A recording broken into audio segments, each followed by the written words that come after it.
కొత్తగా పామాయిల్ సాగు చేస్తున్న రైతులకు ఒక ముఖ్య గమనిక. ఈ పామాయిల్ తోటలో నీటి యాజమాన్యం అనేది చాలా ముఖ్యము. ఎందుకంటే సరియైన సమయంలో మొక్కకు తగినంత మోతాదులో నీరు అందించకపోతే మనం వేసినటువంటి ఎరువులు కూడా మొక్కకు చేరవు, దిగుబడి తగ్గిపోతుంది. కానీ ఇప్పుడు ఆ టెన్షన్ లేదు. ఇదిగోండి ఈ టీక్యూ మొబైల్ పంప్ స్టార్టర్. ఈ టీక్యూ మొబైల్ పంప్ స్టార్టర్ ద్వారా మీరు ఎక్కడి నుంచైనా సరే మోటార్ ఆన్ మరియు ఆఫ్ చేసుకోవచ్చు. మొబైల్ పంప్ స్టార్టర్లో మనము మన పొలం దగ్గర ఏదైతే నెట్వర్క్ బాగుంటుందో ఆ సిమ్ వేసుకోవాలి. ఆ నెంబర్కి మనం కాల్ చేసి మోటార్ ఆన్ మరియు ఆఫ్ చేసుకోవచ్చు. అదేవిధంగా అక్కడ కరెంట్ వచ్చినా, కరెంట్ పోయినా, ఫీజు పోయినా రైతుకు కాల్ చేసి చెప్తుంది. ముఖ్యంగా ఏంటంటే బావి లేదా బోర్లో నీరు తక్కువగా ఉంటే వెంటనే మోటార్ ఆఫ్ చేసి రైతుకు ఫోన్ చేసి చెప్తుంది. మరియు బావిలో నీరు ఊరిన తర్వాత అదే ఆటోమేటిక్గా ఆన్ అవుతుంది. ఇందులో ఉండే టైమర్ ద్వారా ఏంటంటే మనకు మోటార్కి ఎన్ని గంటలు ఆడాలో అన్ని గంటలు టైం నిర్దేశించామంటే ఆటోమేటిక్గా మోటార్ ఆఫ్ అయిపోతుంది. ఇది మేము చెబుతున్నటువంటి మాట కాదు. గత కొన్ని సంవత్సరాలుగా ఎకరానికి 11 నుంచి 15 టన్నుల దిగుబడి తీస్తున్నటువంటి ఎక్స్పీరియన్స్ గల రైతులు చెప్తున్నటువంటి మాట.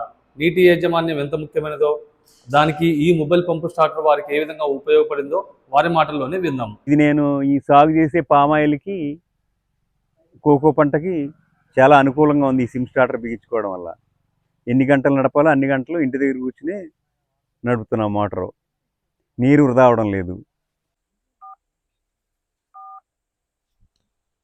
స్టార్టర్ ఆటో మోడ్ లో ఉన్నది. మీ మోటార్ స్టార్ట్ అయినది. కొన్ని రకాల ఉపయోగాలు ఉన్నాయి మనకి. పామాయిల్ తోట మేము సాగు చేసేది. పామాయిల్ తోట కంటిన్యూగా ఆడినా కానీ నీరు ఎక్కువైపోతుంది, లేకపోయినా తక్కువ అవుతుంది. ఈ పరిస్థితుల్లో మనం ఈ ఆటో స్టార్టర్ వాడినందువల్ల అసలు ఎన్ని లీటర్లు వస్తుంది ఏంటి అనేది కూడా మనకు తెలుస్తుంది.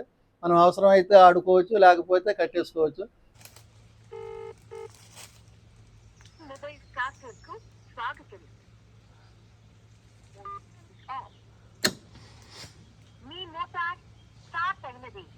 పామాయిల్ తోటలో వాటర్ మేనేజ్మెంట్ ముఖ్యమైనటువంటిది. మిగతా పనులన్నీ ఎలాగైనా చేస్తాము. మనం ఎక్కడున్నా ఈ టీక్యూ మొబైల్ స్టార్టర్స్ వల్ల కరెక్ట్గా వాటర్ మేనేజ్మెంట్ చేయటం జరుగుతుంది. సరి అయిన మోతాదులో వృధాగా నీళ్లు పోకుండాను కావలసిన మోతాదులో మొక్కలకి సప్లై చేయగలుగుతున్నాము. ఎక్కడున్నా మనకు అవసరమైనటువంటి అవర్స్ ప్రకారం మోటార్లు ఆన్ చేస్తాము, అవసరం లేనప్పుడు ఆపేసుకుంటాము. సరైన నీటి యాజమాన్యం ఉంటేనే పూర్తిగా దిగుబడి వస్తుంది. మంచి దిగుబడులు వచ్చి మంచి లాభాలు పొందగలుగుతాం. కాబట్టి రైతు సోదరులారా, వ్యవసాయంలో సాంకేతికతను ఉపయోగిస్తూ తగినంత మోతాదులో సరైన సమయంలో మొక్కకు నీరు అందిస్తూ అధిక దిగుబడులు ఆశించాలని మనస్ఫూర్తిగా కోరుకుంటున్నాము. ధన్యవాదములు.